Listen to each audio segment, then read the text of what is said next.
Good day guys! Punta muna tayo kay Te Adi. Located lang siya sa Gahak, walking distance lang sa Jollibee Centennial Road, tsaka sa Tirona High School. Since 1967 pa to. Sa Kawit, Cavite lang to.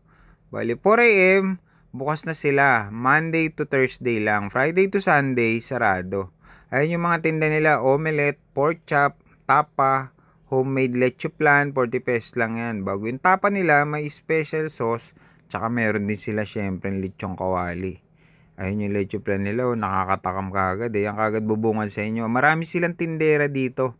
Kaya kahit gaano kayo karami kumain dito, marami nagsiserve. Bali, ang serving nila, upo na lang kayo sa upuan nyo. Yung mga tindera magdadala sa inyo. Meron din silang mami. Bago meron din silang mga drinks dito. Ayan, may kali, may pineapple juice, tsaka may mango juice. Maluwang yung space nila dito. Kanina nga pagdating ko, medyo hindi pa maraming tao. Ngayon, dumami na. Kasi nga masarap yung pagkain nila. Ayun yung order ko, lechong kawali, bago may pre-soup. Tsaka yun yung special sauce, tsaka yung tapa. Tsaka syempre yung leche flan. Ito nga pala si Te Adi. Diyan kayo magbabayad pag tapos na kayo kumain. Bali sa Kawit lang located to, sa Gahak. Thanks for watching!